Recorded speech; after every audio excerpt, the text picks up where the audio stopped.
about Jane Campion. Okay. Because then there's some other things I want to talk about. Just from, okay. So Jane Campion, my countrywoman.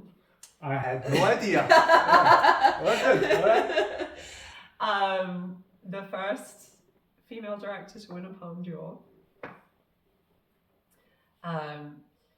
She obviously she comes from New Zealand. The piano was shot there. Yes. Then she's gotten to have like quite an interesting career.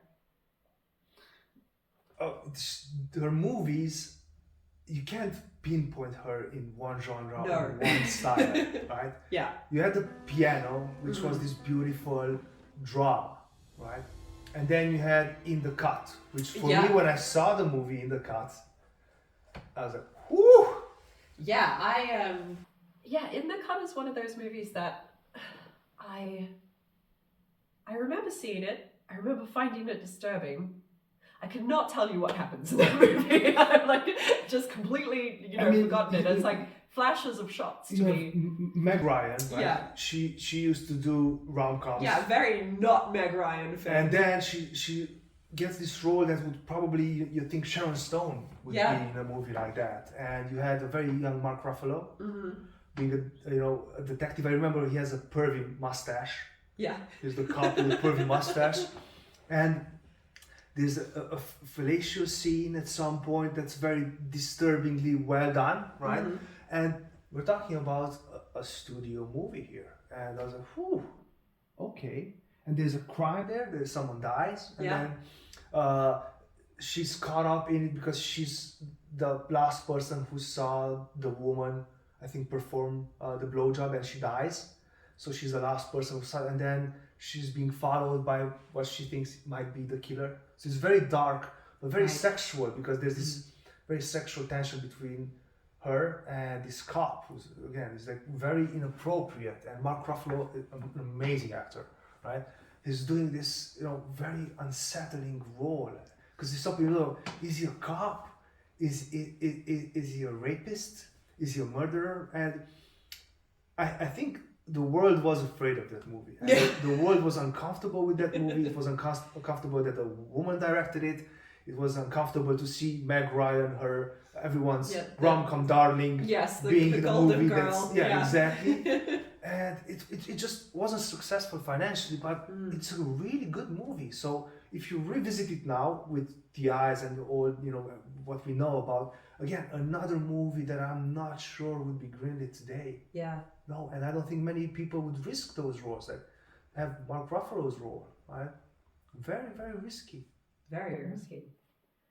She also did a series called Top of the Lake.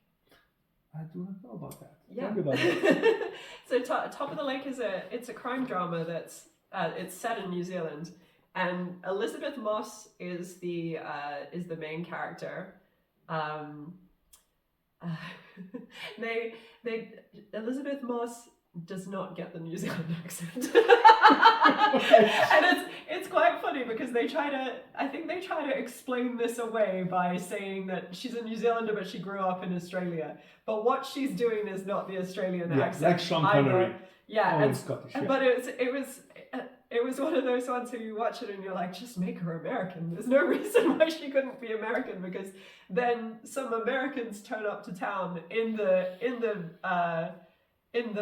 show, and they're all prominent Kiwi actresses doing the American accent. It's like, just let her be American. Yeah. I mean, once you get past the fact that Elizabeth Moss can't do a Kiwi accent, it's a fantastic crime drama set in, I think it's Central Otago, which is this like beautiful landscape in New Zealand. It's like a sort of like where they would have shot Lord of the Rings, like lots of mirror lakes and mountains and all of that kind of thing.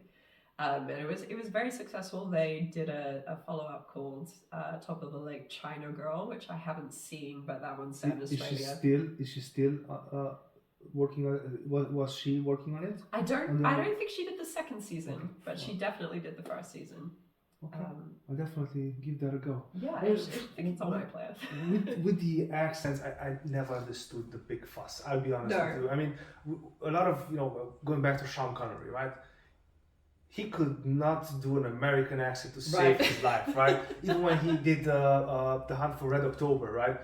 He was Russian, but then he had a Scottish accent.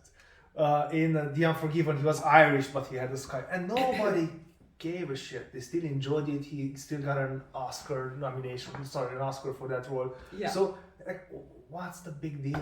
If you want to put a star in that movie and then have all the supporting characters do the proper accent because they can, why? Because then the actors have to focus so much on the accent that they can't do anyways. It takes away from the performance. Yeah, right? exactly. All of a sudden, it's like, oh, it's a linguistic thing, not an emotional. Yeah. I mean, if I can connect with him emotionally, I don't give a shit about the accent. If someone's doing, Eastern European accent, it's not spot on. I'm like, who gives a shit, right? It's fine. Well, apparently the one actress who sort of is savant at it is Kate Winslet. She does. Have you seen? Oh God, the new TV show that she's in. Mayor of Easttown. Yeah, she was really good. Fantastic in that, and apparently that particular accent outside of Baltimore or wherever it is, Philadelphia, there's this town where they are the only people with that accent. and there was an interview that said that like everyone else had to keep speaking in that accent throughout the entire process, otherwise they would have lost it. But between takes, she's just like back to her English accent. Some people can do that. Yeah. That's why she's Kate Winslet. Right? Yeah. So it's great, but some can't, and then. But some can't just make them American. Yeah, just let them be American. That's fine. It's fine. Yeah. Well, she's an excellent director, and she did The Way of the Dog, right? Power of the Dog. Power of the Dog. Yeah, I have not seen Power of the Dog yet. That is on my list, but I have heard such mixed things about it. Same. I haven't watched it. It's on my list. It's one of those movies that you have to be in the mood for it, I think. And I'm like, okay, I'm gonna watch it at some point, but I just wasn't, feeling all westerny lately. I'll get there. Me too. Well, and she won the BAFTA for that one. Yeah, so. she did. Yeah.